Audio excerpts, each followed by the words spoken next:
USOs flying into and out of the channel have caused great concern to local residents and researchers. The whole area here is just a huge hotbed of UFO activity. I've uncovered probably 200-300 cases of UFOs flying over the mountains and over the water here. It's just a huge hotspot. Preston Dennett is the author of UFOs over California. He has been investigating USO activity in this area for almost 20 years. Actually, there was a huge wave of sightings over the Santa Monica mountain range on June 14th, 1992. The witnesses counted a total of about 200 objects. What's interesting about this case is these objects came from below. Normally when someone sees a UFO, it comes out of the sky like a star. They see a star-like object and it comes swooping down. These came from below to above. June 14th, 1992, 10:24 p.m. For almost 2 minutes, the waters of the Pacific Ocean explode with light as hundreds of bright, disc-like craft are witnessed flying out of the water together. Similar to other reports of USOs exiting the water, these craft emerge from the Pacific in almost complete silence. They reportedly hover for a moment before bursting into space. Reports of this incident were phoned into local police departments as far away as Malibu. The following is an actual call that was placed on that day. Monster Sheriff Station. Did anyone report anything strange tonight? Can you be a little more specific? Strange, lights. Lights? Yes. What exactly happened to you? I'm ashamed to tell you because I think you're going to think I'm crazy. We saw what we thought was a bright light up in the sky. Okay. We could hear. It wasn't a helicopter. I'm telling you, I have never been more frightened in my life. According to Dennett, the incident was also reported to the U.S. Coast Guard sector in Long Beach, which ultimately declined the search request. This 1992 event was the second in Los Angeles in 3 years. On the dark, foggy morning of February 7th, 1989, scuba divers, boat sonar systems, and people on the shore witness a long, dark, unidentified craft dive out of the Pacific. For about 90 seconds, the USO rests just above the surface before emitting about a dozen smaller, fast-moving objects. 60 seconds later, the craft dives back underwater. Its last reported sonar heading was south toward the Santa Catalina Channel before it disappeared. And it involved dozens of objects which were seen off the coast of Marina del Rey. On occasion, some of these craft would emit smaller craft, about 20 feet in diameter. And these were seen moving underneath the surface of the ocean, and they were coming in and out of the water. As the 1947 incident at Roswell sparked worldwide curiosity about flying saucers, these events near Los Angeles have sparked a current wave of research into the capabilities and threats of so-called USOs. The oceans of the world covering, 70% of the planet, they hide a lot of history and a lot of mystery. There's a very good reason for a whole society of creatures, sentient creatures, advanced creatures living underwater because they can, because nobody goes there. It's fascinating to think of the underwater UFOs because they know a lot about this planet that you and I don't know. Unique to the USO phenomenon is the reported ability of these craft to multiply and break apart. One such astounding case has become known as the Golfo Nuevo event. On February 8, 1960, the Argentinian Navy is on alert as they track two unidentified submarine-like objects in its waters, thought to be American subs. Then, according to reports, the underwater objects are seen on sonar to break apart and fly out of the water. Sonar contact, 173, 438 yards. Bridge combat, sonar contact, 173, 438 yards. Two gigantic submarines sighted by the Argentinian Navy in 1960 inexplicably multiplied into 6 other submarine objects. The Argentinians were never able to catch them or destroy them because the objects simply disappeared. The case even caught the attention of the Soviet Union's most senior officials.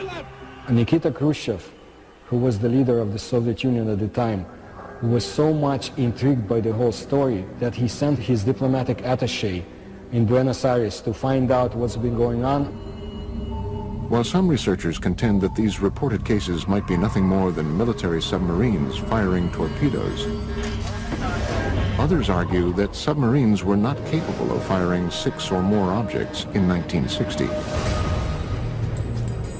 Late USO researcher Ivan T. Sanderson's 1970 book, Invisible Residents, was the first to analyze the USO phenomenon. He reports on another remarkable example of USO behavior.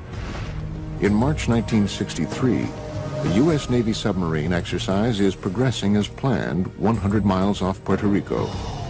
Suddenly, one Navy sub abruptly breaks from its assigned route after picking up an unidentified object traveling at speeds in excess of 150 knots. The submarines are astonished by the depth at which the unidentified craft is moving, 20,000 feet underwater. It gave the acoustic signature of a single propeller type of motion through the water, and it was tracked at depths down to 20,000 feet, whereas a typical crush depth for a submarine would be 7,000 feet. So this thing, whatever it was exceeding the technical capabilities of submarines at that time and even today. The vessel is tracked for almost 4 days by the entire carrier group.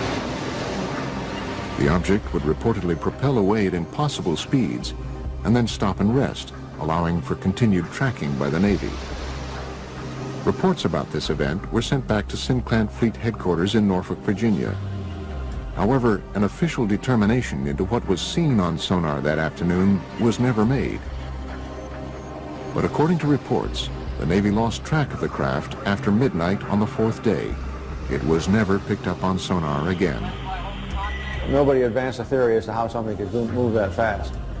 We have reports of USOs going into and out of the water, but we don't have any of the technical data. Flying saucers that are above the ground, people see them. But what's underwater, the Navy sees them. And the Navy isn't talking about what it's finding.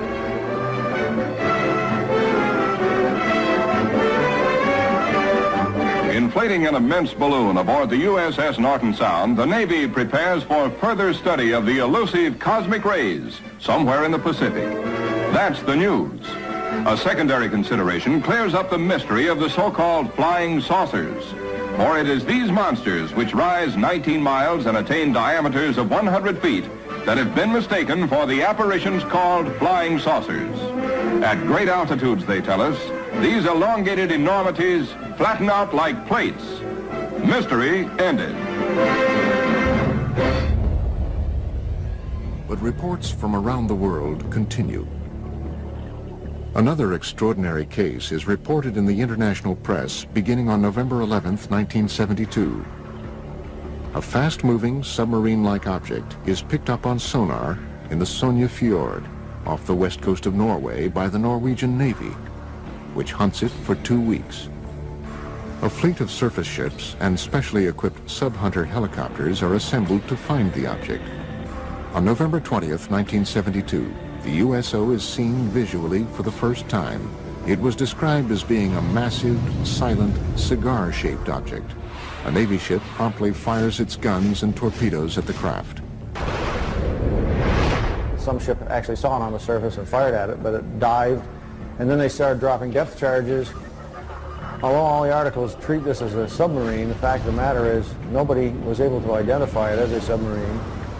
After tracking the object for almost 2 weeks, the Navy devises and executes a plan to blockade the fjord and trap the USO. They tried to seal off this fjord so nothing could get in or out. Nevertheless, after 14 or 15 days, this thing disappeared. So that may mean that this object, whatever it was tracked by the Navy, was not a submarine at all, but an unidentified submerged object. Coming up, did Christopher Columbus and his crew witness USOs flying into and out of the Atlantic on October 11th, 1492? One of the earlier cases comes all the way back from the day before Columbus Day in 1492, before there was a Columbus Day. And it happened on the Santa Maria.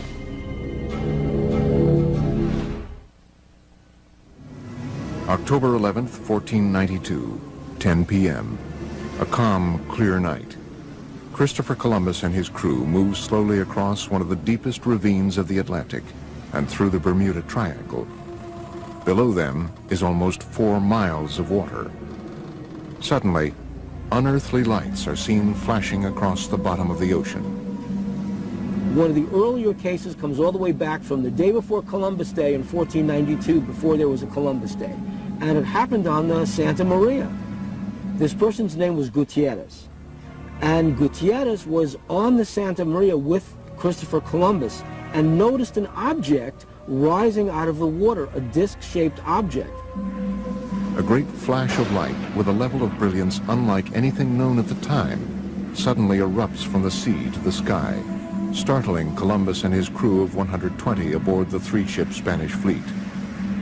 In less than 5 hours, they would discover the New World. Christopher Columbus maintained a log in the ship. It describes what could be interpreted as a UFO event. They saw, in the description given in the logbook, the flickering of a wax candle going up and down in the night. It couldn't have been a campfire on ground because it was beyond the horizon. This possible USO incident is more than just legend and lore. For the first time ever, original text from Columbus's log has been made available to the History Channel by archivists at Fordham University, custodian of a rare handwritten copy of the journal. The October 11th, 1492 sighting was not an isolated occurrence. Over the 2-month journey, Columbus's log exhibits a consistent pattern of cryptically reported peculiar incidents, including unexplained sightings and unusual events in outer space.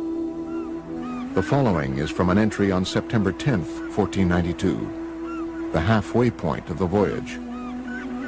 The crew of the Nina stated they had seen a garajo and a water wagtail, but these birds never go farther than 25 leagues from the land.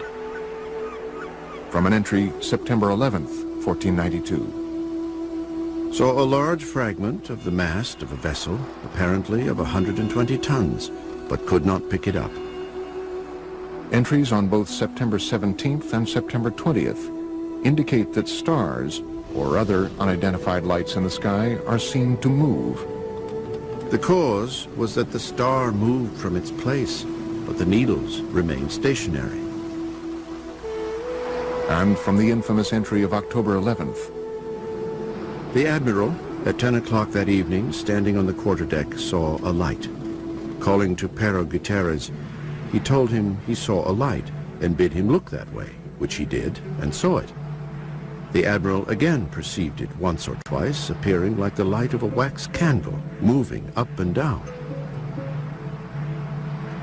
Is it possible that these strange events, recorded during the most fabled nautical journey in history, were the result of otherworldly vessels tracking Columbus's fleet? Some suggest, however, that any interpretations or rationalizations that might be gleaned from Columbus's log are not the whole truth. If Christopher Columbus saw a strange thing come out of the water, fly around his ship, and then take off, would he have told anybody about it? They'd have locked him up in the brig instantly. The guy's crazy, because things can't do that. One of the earliest USO reports comes from 329 BC. After witnessing what he described as shining shield-like objects flying into and out of the Jaxartes River in India, Alexander the Great was so convinced that he witnessed otherworldly vessels, he spent the final 6 years of his life searching for evidence of these objects in a diving bell, believed to be the world's first submarine. Some conclude, however, that Alexander's underwater adventures had a greater goal, finding and conquering the one kingdom that had eluded him, Atlantis. Well, Atlantis first enters literary history in the philosophical dialogues of Plato. These are the Timaeus and the Critias. The gods, bothered by the attitude of the Atlanteans, decided to destroy Atlantis. In one day and one night, they destroyed it with a cataclysm, and it sank. To this day, researchers continue to speculate about Atlantis as a hub of USO activity.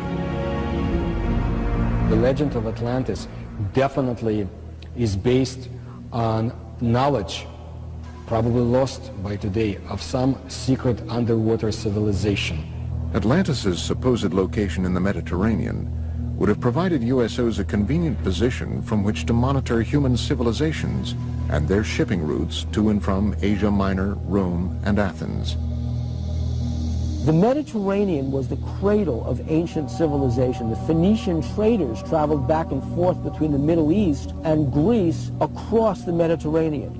If there were a culture of either aliens or original inhabitants of planet Earth who wanted to seed the planet, to seed humanity with myth, the Mediterranean is a natural base for them to set up an underwater facility. Well, I don't know if Plato was talking about unidentified submerged objects when he came up with Atlantis, but I suppose there are people who, number one, assume that Atlantis is real, number two, that it's somewhere in the Atlantic, number three, that it's buried under thousands of feet of water. The ancient Athenians, however, were not the first to record stories of unidentified objects in the oceans. Experts believe the ancient Egyptians may have even recorded sightings in their hieroglyphic drawings. In ancient Egypt, in the temple at the city of Abydos, somebody made an inscription, a depiction of a submarine. There was another depiction of an object that looks like a helicopter. Who made it? How did the ancient Egyptians know about it? We have no idea. One of the earliest European cases is a series of reported English sightings in the 11th century.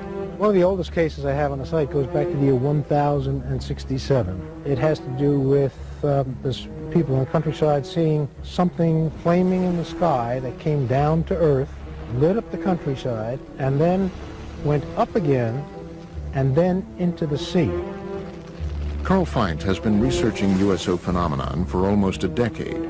His internet site, waterufo.net, has an archive of over 900 current and historic USO reports.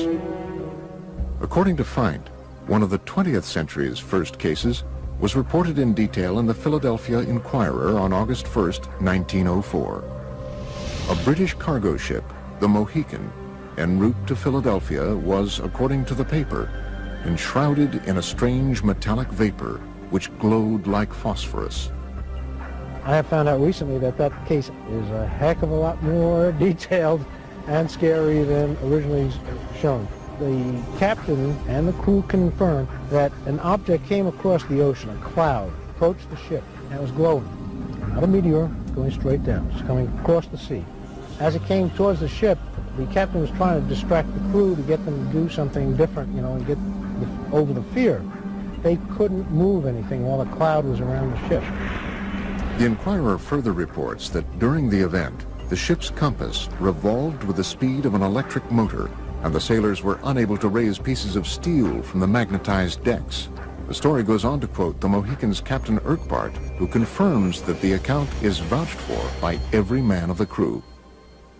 But perhaps the most astounding USO-related event, according to experts, is a Canadian case from 1967. The Shag Harbor case is the most important USO case in documentation. The UFO moved underwater to a different point. A second UFO joined it. Coming up, we visit Shag Harbor, Nova Scotia on the 38th anniversary of this crucial USO incident. On October the 4th, 1967, that's where the lights was, right behind me on the water.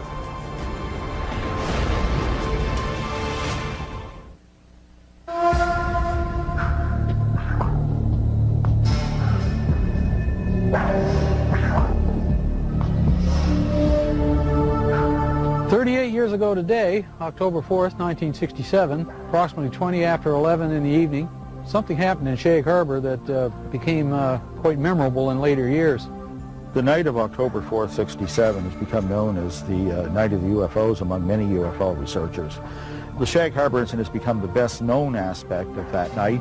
Chris Stiles and Don Ledger have spent the past decade researching the 1967 Shag Harbor USO incident.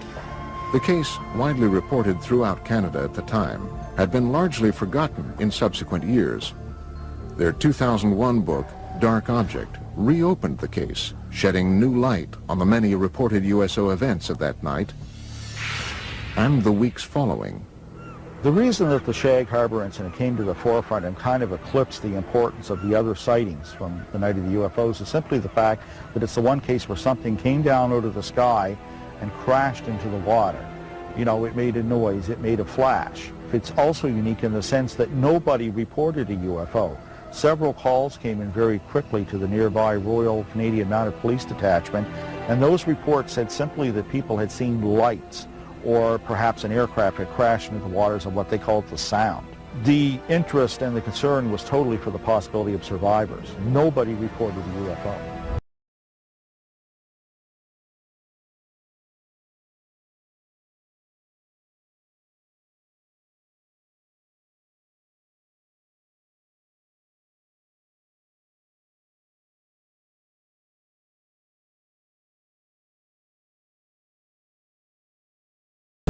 I'm not surprised now that I had seen something in the sky that night, because all over Nova Scotia, the night of the Shag Harbor incidents, there were many UFO reports.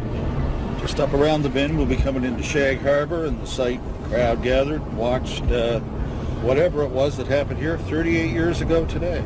Each year, Ledger and Stiles make an anniversary trip to Shag Harbor to meet with Norm Smith, one of only 3 surviving witnesses. See the island out there? That's where it all took place, right off there. That's where we seen the light in the water. Hey, sir. How you been? Good. Wow. How are you? Same old, that's good. The 3 of us stood on the lawn watching the lights. Eventually it started going, it looked like it was moving to us, and then on a downward slope towards the ground, we thought it was a plane crash. So we jumped in the vehicle in my old man's car and my uncle's, and we went up to this spot right here by the Irish Moss plant. And when we got here, there was probably 10, 12 other people. We watched the lights on the water for a period of 2 or 3 minutes, and then the lights disappeared. What happens next is indisputable. Before midnight on Wednesday, October 4th, the Royal Canadian Mounted Police officers who witnessed the event from the shoreline searched the water on boats until 3 a.m. with the help of several local fishermen, including Norm Smith. At noon on Friday, October 6th, Canadian Navy divers from Halifax arrive and search the area through the weekend. Eventually, 7 divers were dispatched from the Fleet Diving Unit in Halifax and taken down to Shag Harbor. The search effort continued through all the daylight hours of Saturday and Sunday, and by Monday morning that search was officially terminated in Ottawa. And they just simply state unidentified flying object and circle it and underline it. According to government reports, the object travels from the south to the north along the Nova Scotia shoreline. At one point, it stops and hovers. Then at approximately 11:20 p.m., it enters the water at a 45-degree angle, 300 yards offshore. Directly behind me where we seen the lights, right at Bomb Portage Island, directly behind me. When the Royal Canadian Mounted Police officers that had responded to the call arrived at the shoreline of Old Highway number 3, the UFO was still moving upon the surface of the water. The object also appeared to be leaving a trail of dense yellow foam. In the weeks following October 4th, the story becomes even more mysterious. The case is front-page news across Canada, and as Ledger and Stiles report in their book, in the days just prior to the Canadian military's official classification of this incident as a UFO event, a second craft enters the waters of Nova Scotia to rendezvous with the first craft. Then this thing resumed its headway back down this way at about 4,400 miles an hour and came down through northern New Brunswick, straight down over the Bay of Fundy, across the southwestern tip of Nova Scotia, across this way, and went down in the water here. Authorities already knew the object was no longer there, that it had moved under the water and had come to rest on the seabed. It sat there for almost a week, right to the hour. And after that time, it began moving under the water to the Gulf of Maine with the aid of a second craft that was helping repair it. And the 2 of them broke the surface of the water and flew away out over the Gulf of Maine. Interestingly enough, there is a second report of a sighting 1 week in Shag Harbor of 2 sets of lights, one orange, one yellow, leaving the water and flying away. This case continues to inspire debate and continued research into the events of October 4th, 1967. There are a large amount of primary documents that support interpreting Shag Harbor as a crash scenario of a UFO. And in one of the paragraphs it actually says a preliminary investigation has been conducted, and it has been discovered that this object is not the result of a flare, float, downed aircraft, or in fact any known object. I didn't know then, back 30-odd years ago, I didn't know whether it was a UFO or what it was. But nobody will ever make me believe that there was nothing there, because it was. Coming up, seen for the first time, video evidence of what might possibly be a USO emerging from the waters of Laguna Cartagena in Puerto Rico. And they are coming towards Laguna Cartagena. And later, a University of California scientist reveals that supersonic speed by deep-sea UFOs is not only scientifically possible, but likely. A region with perhaps the longest legacy of USO activity is the area around Puerto Rico. As the mysterious southern point of the Bermuda Triangle, the island has been at the center of USO debate for decades. Puerto Rico is a hot spot for underwater UFO activity, and it seems to match the pattern of other cases. Puerto Rico is considered in all of the Americas to be the place where there's the greatest number of USO sightings. Members of the Puerto Rican-based ufology group, Project Argus, agreed to lead a tour of some of the island's more notable USO-related areas.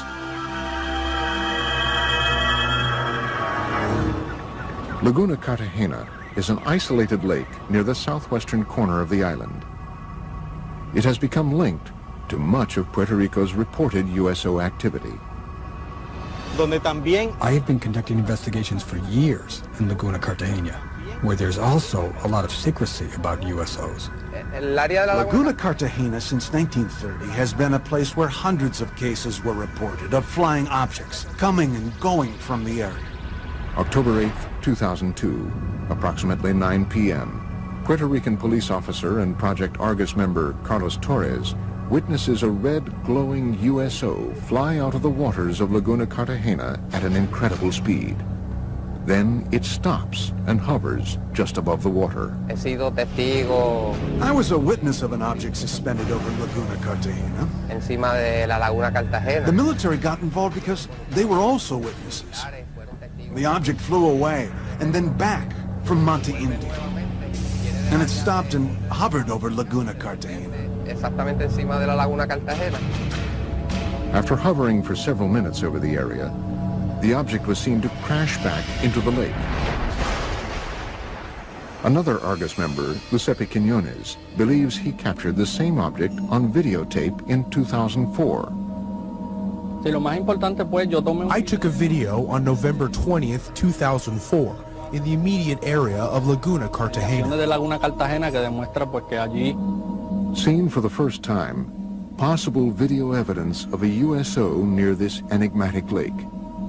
The brightly lit craft-like object was seen emerging from the water. Here, it hovers for almost 1 minute before flying away. In the mid-1990s, several attempts to disprove the USO activities were made, despite hundreds of witnesses that said they saw lights going in and coming out of the water. They have been seen all over Puerto Rico. Specifically, the most mentioned places are Laguna Cartagena and Route 303. The region of Lajas, through which Route 303 runs, has been another source of significant USO and UFO reports, including a possible 1997 crash on Monte Indio that left behind a scorched earth impact zone and many unanswered questions. In May 5, 1997, a UFO crashed there, burned many lands on the top of the mountains, and there was federals that night, and they obtained something that we don't know, a UFO. After this 1997 incident, local government officials began to take USO and UFO reports more seriously. As a direct result, the mayor of Lajas, Puerto Rico, recently designated the roadway through the heart of Puerto Rico's UFO country as UFO Route 303. But for now, other USO-related events around the island are far more pressing for experts. In the hills around Lajas, a mysterious government aerostat, a tethered balloon-borne radar, is frequently launched up to 3 miles in the air, ostensibly to monitor air traffic and weather. However, USO researchers believe the balloon's real function is actually covert, to observe and record UFO and USO activity. There was a government document in the legislature where a secret investigation was conducted. Not public, but secret, about the USO events in the waters. But the document states that they do not pose any danger to humanity. The volume of USO reports from around this small island have prompted many to speculate that the deep waters directly below the southern tip of the Bermuda Triangle, just offshore, conceal more than USOs. Experts and researchers from around the world believe they possibly obscure a major USO base as well. It is suspected that there's a base between La Paguera in an area near Cabo Rojo. It is also supposedly very deep and cavernous, and it goes as far as Laguna Cartagena. The motive for them coming in and out of the water is so that they are able to enter in one area and come out in a different area in the underwater basins. Could all of these events simply be tied to local mysticism, or perhaps the cultural sway of the Bermuda Triangle? In Puerto Rican culture, the majority of the people here, even though they talk about the Chupacabra and the Bermuda Triangle, they do not believe in any of this. Or is there possibly something more? It's a reality. The USOs in Puerto Rico are real. There are hundreds of testimonies and witnesses. It's all real. I think that the UFO phenomenon is real. Here in Puerto Rico, there have been hundreds of cases. That is a reality. Coming up, possible photographic evidence of a USO exiting the waters of Gulf Breeze, Florida.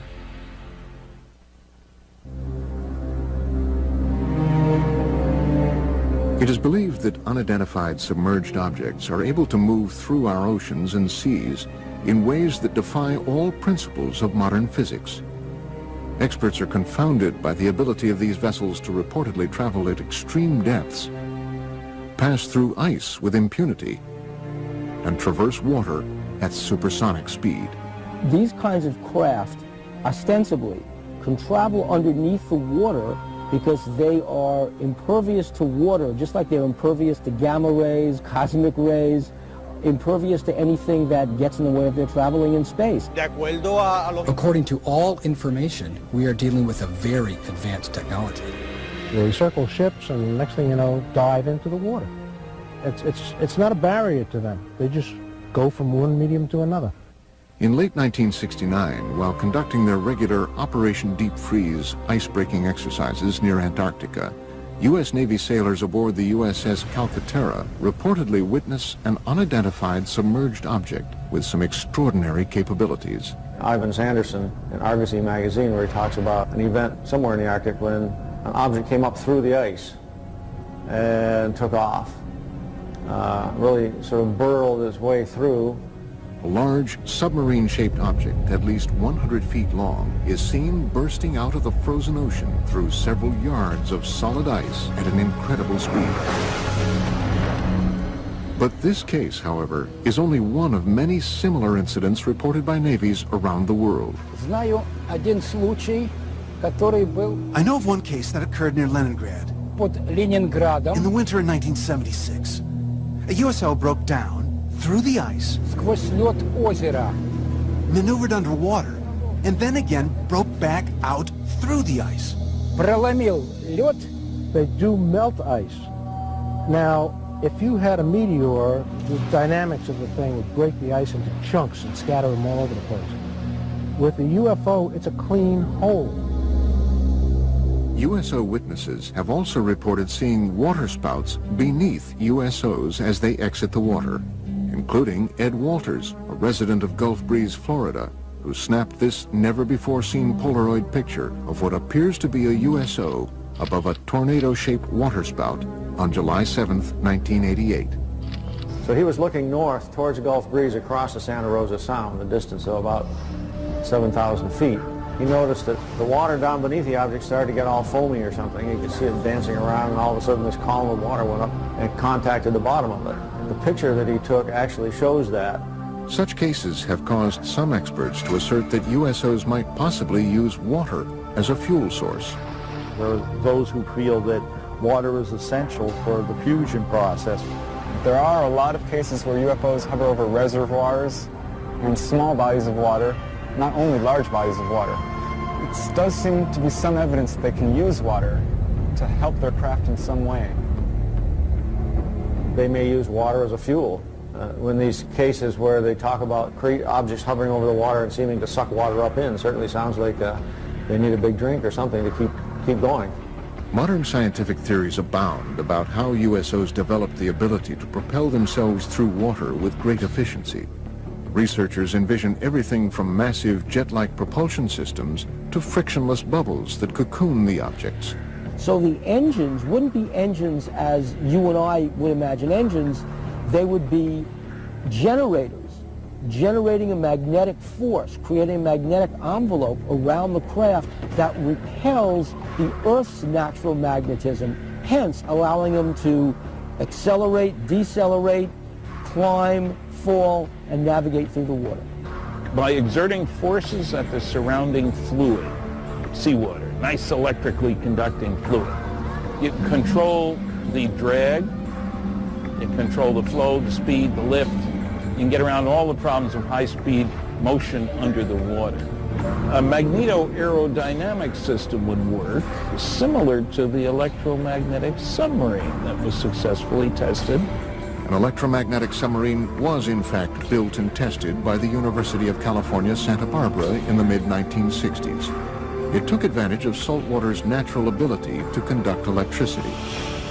The first successful test of an electromagnetic propulsion system was conducted on Earth in 1966, when this electromagnetic submarine was first demonstrated. This electromagnetic submarine moves through the water as a result of electromagnetic forces. It has absolutely no moving parts. The principle here is that seawater is an electrically conducting fluid. You push against the seawater by Newton's laws, elementary physics, it pushes back, and off you go. Is it possible that USOs take advantage of this natural capability of our oceans to reach supersonic speed? Water is a great magnetic conduit. In fact, if they were traveling using a process called diamagnetism, which is a weak repellent force, then water would enhance that force, which would explain why these craft are able to navigate in water so well. One researcher theorizes that USOs might move rapidly through the water and avoid catastrophic damage using the same principles as a common light bulb. UFO is the filament in this particular case, and the bulb is the field, and that protects the UFO. It keeps the water from coming onto it when it goes in. They move it, though, and it never touches the UFO. And that can be achieved by creating so-called supercavitating bubble around the whole object. In that way, whole object travels together with a bubble of water vapor. Marco Princivac is a professor of mechanical engineering at the University of California, Riverside. He devised an experiment for the History Channel demonstrating the physics behind possible supersonic movement through the water. Basically, the only thing that you can play with is a shape of a vehicle. And it will deviate from standard shapes of a submarine. To demonstrate how different shapes can produce the conditions for supersonic underwater travel, Princivac and his team force an underwater current along with green dye and high-powered lasers around different submersed objects. So if we have something called a streamlined body, we see that fluid flows undisturbedly around that body. This red streamlined object represents the perfect shape for a fast-moving underwater vessel.